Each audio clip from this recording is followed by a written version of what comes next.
నమస్కారం news vision కు స్వాగతం. ముందుగా ముఖ్య అంశాలు.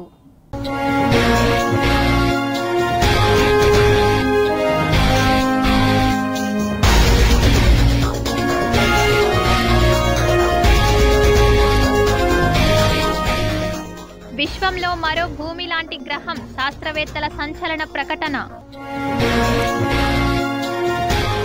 దోడాలో ఎన్కౌంటర్, ఆర్మీ అధికారులతో సహా 3 జవాన్ల వీరమరణం.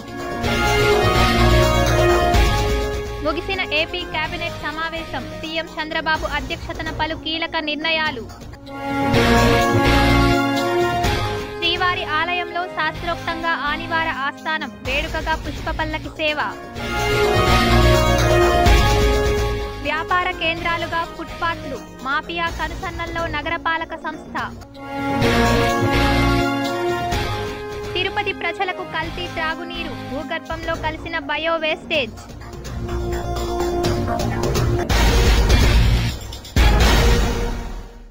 ఇక వార్తల్లోని వివరాలు చూద్దాం.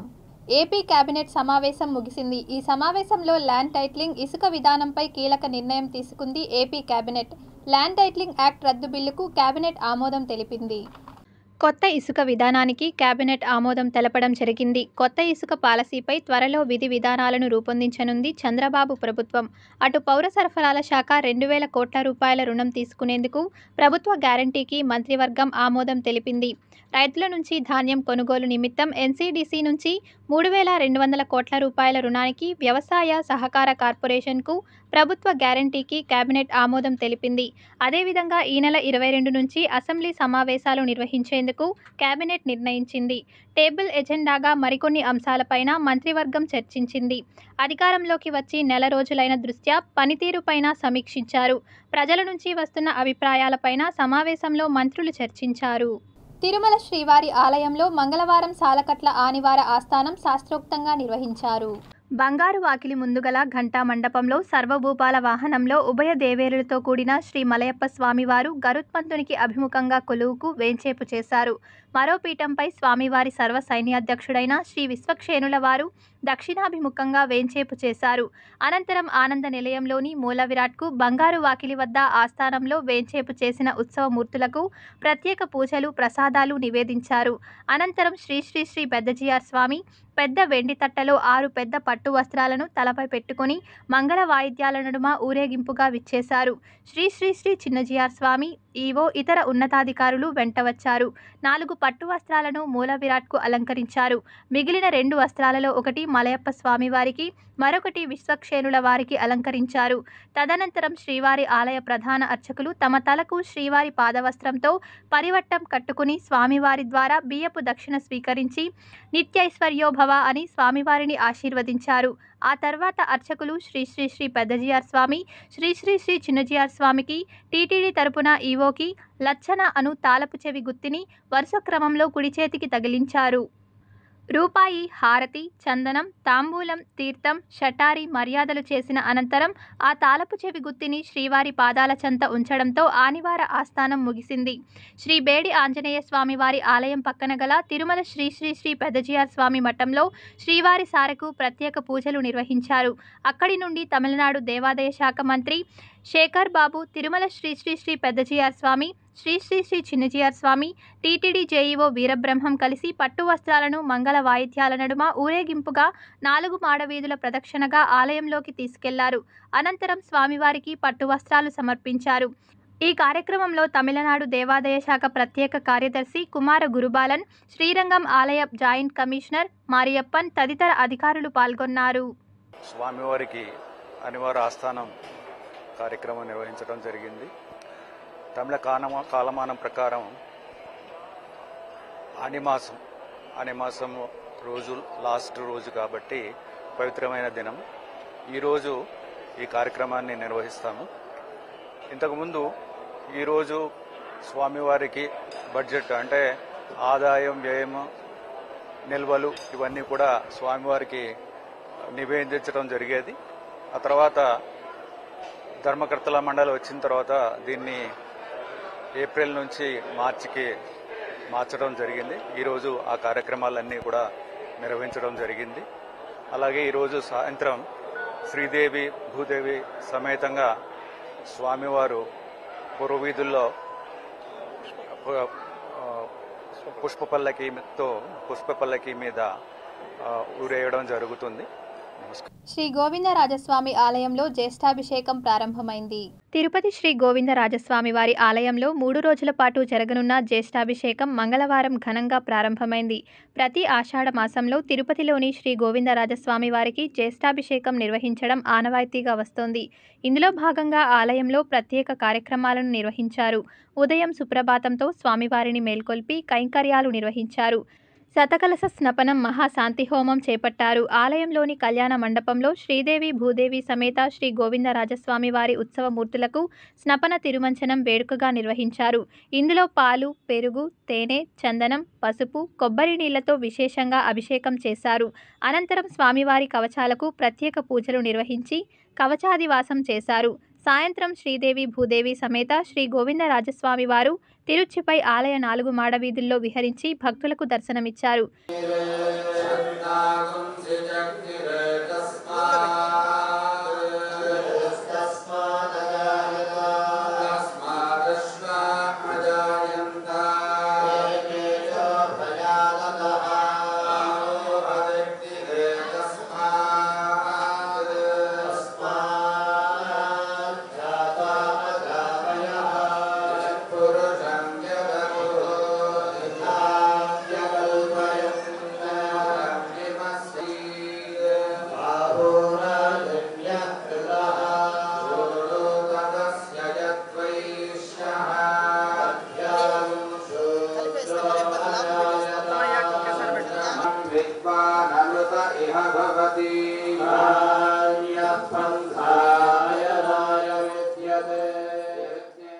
ఆంధ్రప్రదేశ్కు వాతావరణ కేంద్రం రెయిన్ అలర్ట్ జారీ చేసింది. ఒడిశా తీరాన్ని ఆనుకుని వాయవ్య పశ్చిమ బంగాళాఖాతంలో అల్పపీడనం ఏర్పడిందని ఐఎండీ అమరావతి విభాగం వెల్లడించింది.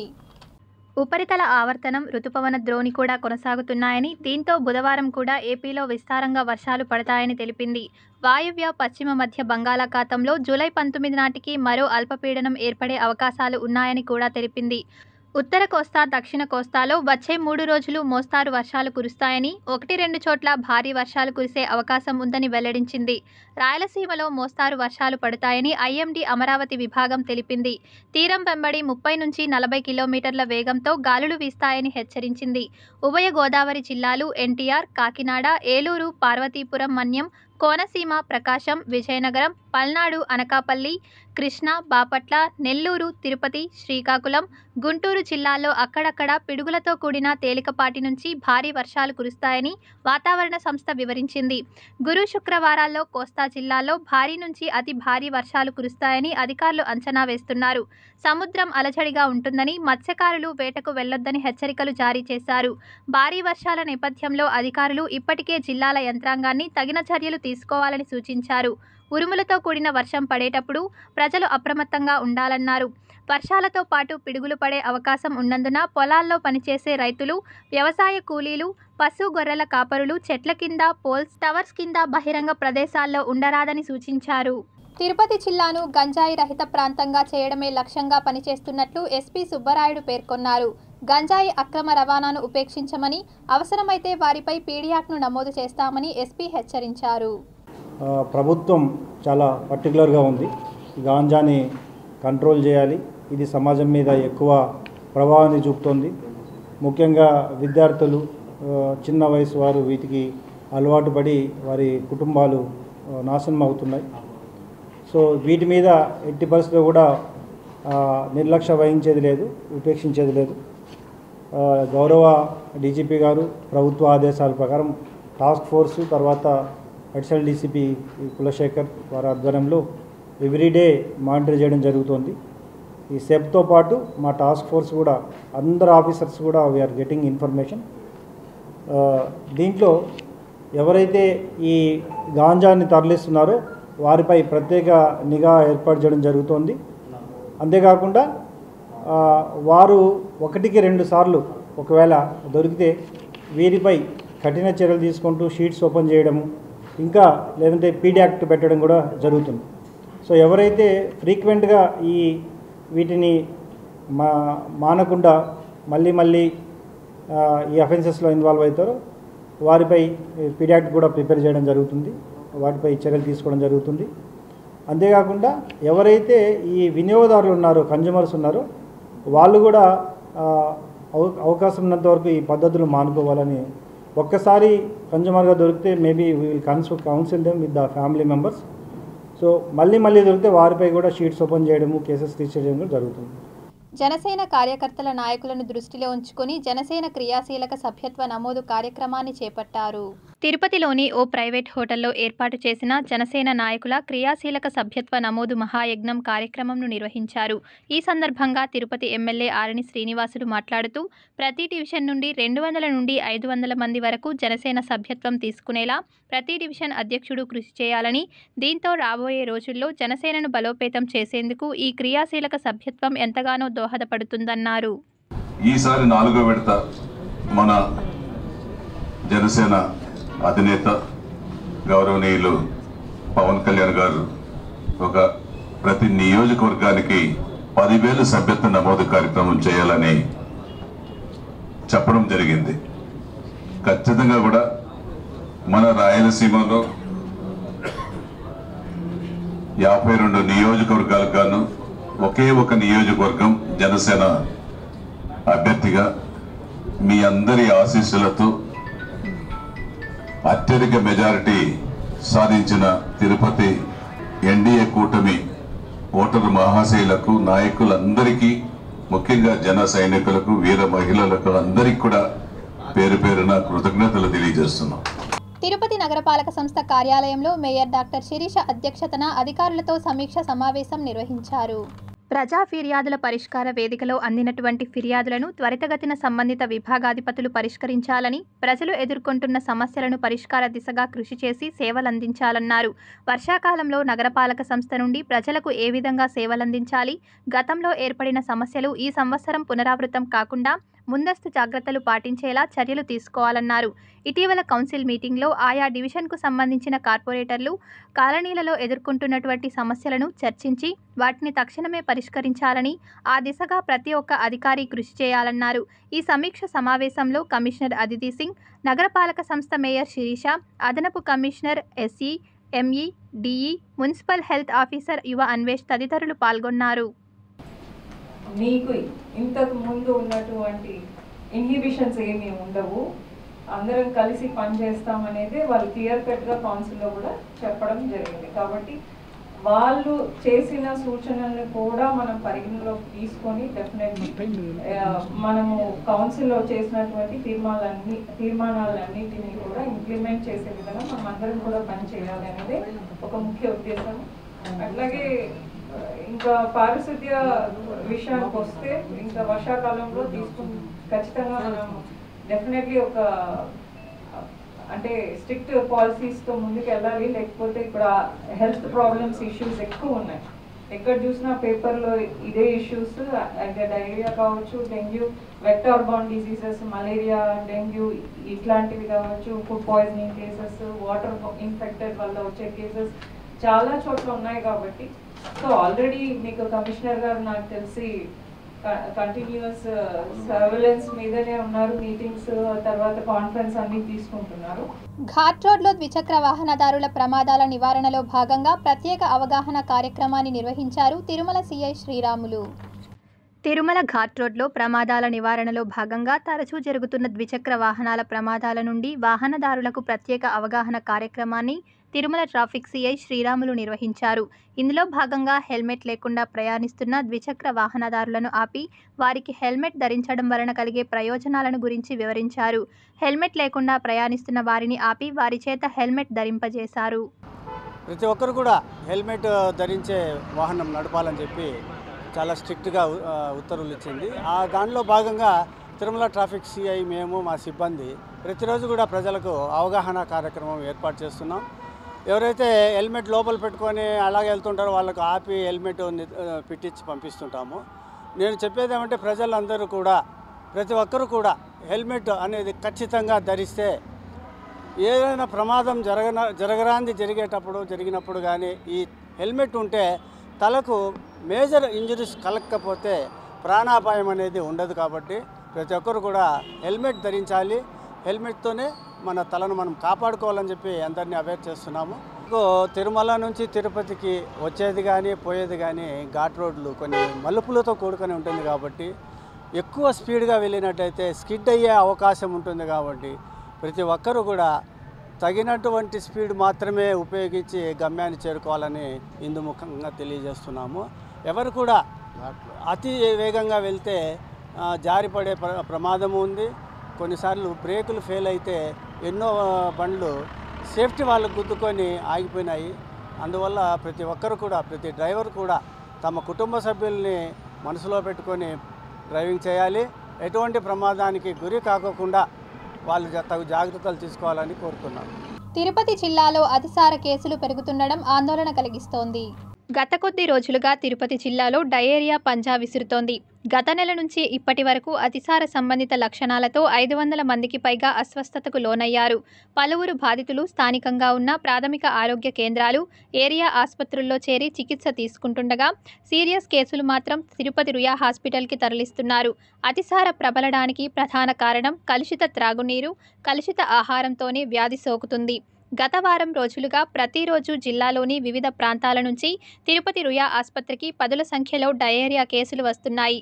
వ్యాధి నివారణ చర్యల్లో భాగంగా జిల్లా కలెక్టర్ వెంకటేశ్వర్ సీరియస్గా పరిగణిస్తూ ఇప్పటికే జిల్లా వైద్య ఆరోగ్య శాఖకు తగిన సూచనలు చేశారు.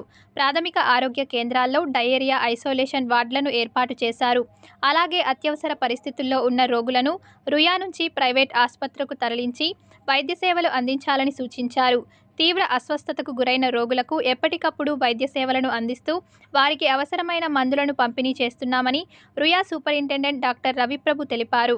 అలాగే ప్రజలు కూడా అతిసార వ్యాధి పట్ల అప్రమత్తంగా ఉండాలని కోరారు.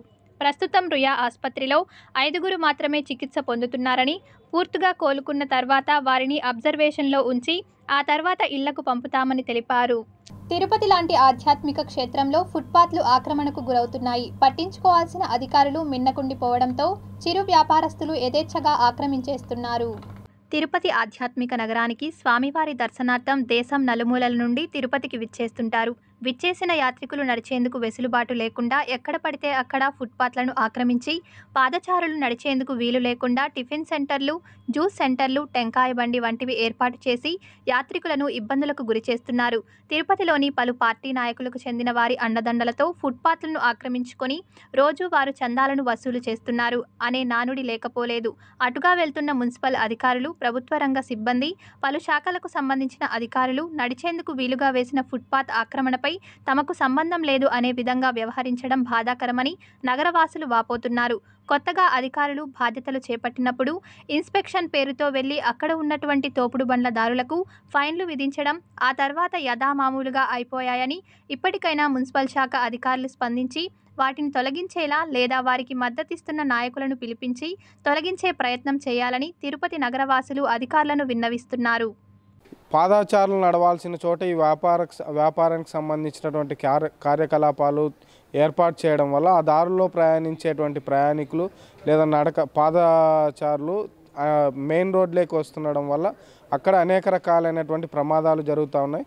మరి అధికారులు తక్షణమే స్పందించి ఈ పాదచారుల కోసం ఏర్పాటు చేసినటువంటి ఫుట్పాత్లన్నింటినీ కూడా నీట్గా దాన్ని మెయింటైన్ చేస్తూ ఒక క్రమ పద్ధతిలో తిరుపతి నగరంలో ట్రాఫిక్ జరిగే విధంగా అధికారులు ఏర్పాటు చేయాలని, అదేవిధంగా ఎవరైతే ఈ రోడ్లు ఆక్రమించి అన్యాక్రాంతం చేసి ఈ జీవనం కొనసాగిస్తున్నారో వాళ్ళందరికీ కూడా ప్రత్యామ్నాయంగా మరో ప్లేసులు చూపించి వాళ్ళ జీవనానికి ఇబ్బంది కలగకుండా, ఇటు ప్రజలకి ఇబ్బంది కలగకుండా సక్రమమైనటువంటి పద్ధతుల్లో తిరుపతి ట్రాఫిక్ని, అదేవిధంగా తిరుపతి యొక్క పరిశుభ్రతను సంబంధించి ప్రత్యామ్నాయ చర్యలు మున్సిపాలిటీ అధికారులు చేపట్టాలని కోరుతా ఉన్నాం. విద్యార్థుల భవిష్యత్తు తరగతి గదుల్లో నిర్మాణం అవుతుందని కొఠారి కమిషన్ చెబుతుంటే పాఠాలను చెప్పే గురువులను ఇబ్బందులు పెట్టాలని 117 జీవో చెబుతుందని ప్రభుత్వ ఉపాధ్యాయులు వాపోతున్నారు. భావి భారతావనికి మంచి పౌరులను అందించే నిర్మాతలే ఉపాధ్యాయులు. అలాంటి వారిని హేతుబద్ధీకరణతో బదిలీలు, జీవో నంబర్ 117 పేరుతో ఏకోపాధ్యాయులుగా మార్చి ఇబ్బందులకు గురి చేస్తున్నారు. జాతీయ నూతన విద్యా విధానం 2020 పేరుతో 117 జీవోను అమలు చేసి 98 మంది విద్యార్థుల కన్నా తక్కువ ఉన్న ప్రభుత్వ పాఠశాలల్లోని 3, 4, 5 తరగతులను కిలోమీటర్ దూరంలోని ఉన్నత పాఠశాలల్లో విలీనం చేశారు. అందులోని ఉపాధ్యాయులను సైతం హేతుబద్ధీకరణ పేరుతో బదిలీ చేశారు. ప్రధాన జాతీయ రహదారుల పక్కనున్న పాఠశాలలకు కేంద్రం మినహాయింపు ఇస్తే గత ప్రభుత్వం మాత్రం ఆ ఉత్తర్వులు బేఖాతరు చేసి వాటిల్లోనూ విలీన ప్రక్రియ సాగించిందని ఉపాధ్యాయ సంఘాలు ఆరోపిస్తున్నాయి. విద్యా వ్యవస్థకు నష్టం కలిగించే 117 జీవోను వెంటనే రద్దు చేయాలని యూటీఎఫ్ డిమాండ్ చేస్తోంది. ముఖ్యంగా గ్రామీణ ప్రాంతాల్లో ఈ 117 జీవో వల్ల 1-2 తరగతులని అక్కడే ఉంచి 3-4 తరగతులని సమీపంలోని హై స్కూల్లో విలీనం చేశారు. ఇది చాలా బాధాకరమైన విషయము. దీనివల్ల ప్రాథమిక విద్య పూర్తిగా సర్వనాశనం అయిపోతుంది భవిష్యత్తులో. అందులో కూడా ముఖ్యంగా గ్రామీణ ప్రాంతాల్లో ప్రాథమిక పాఠశాలకి ఉన్నత పాఠశాల దాదాపు 3-5 కిలోమీటర్ల దూరంలో ఉండేదానివల్ల విద్యార్థులు ఆ హై స్కూల్కి వెళ్లకుండా వేరే ప్రైవేట్ పాఠశాలకి వెళ్ళిపోతున్నారు. భవిష్యత్తులో ఈ జీవో వల్ల చాలా ప్రమాదకర పరిస్థితుల్లో ఏర్పడుతుంది.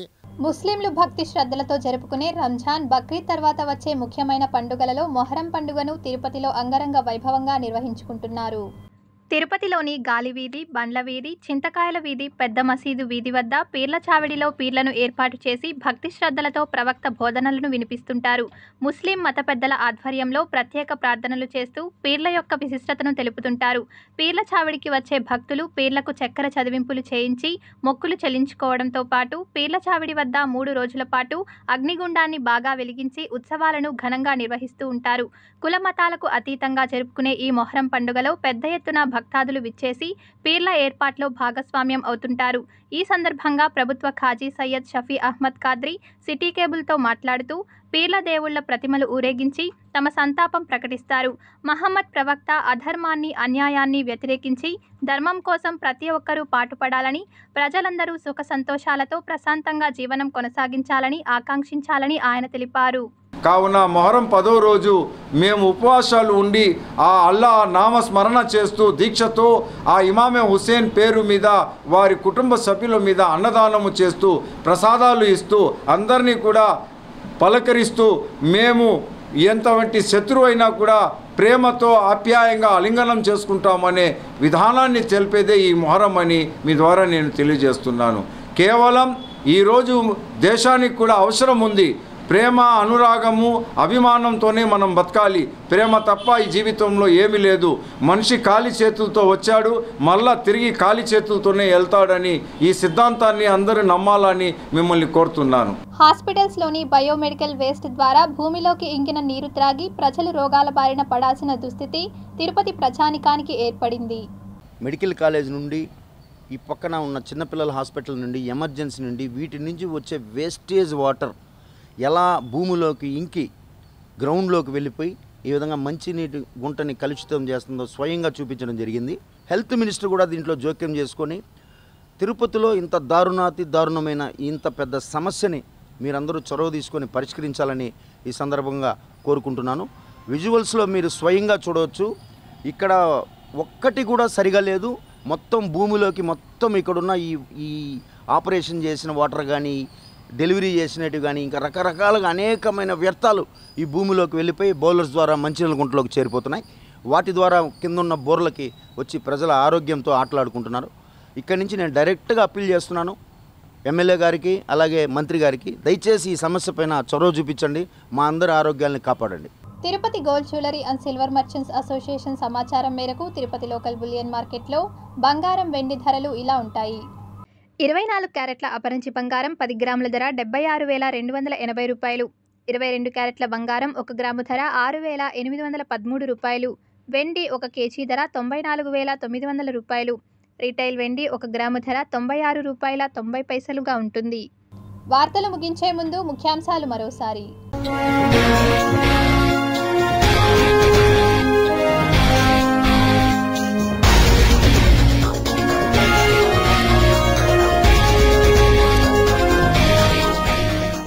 విశ్వంలో మరో భూమి లాంటి గ్రహం, శాస్త్రవేత్తల సంచలన ప్రకటన.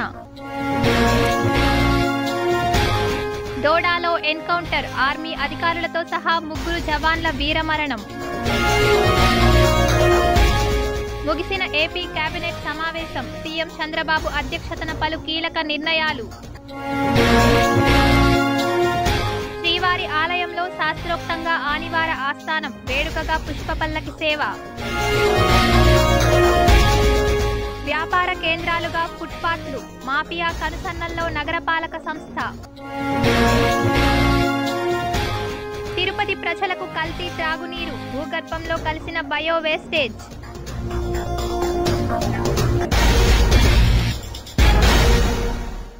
ఈ వార్తలు ఇంతటితో సమాప్తం. సమగ్ర సమాచారంతో న్యూస్ విషన్లో మళ్ళీ కలుద్దాం. అంతవరకు సెలవు.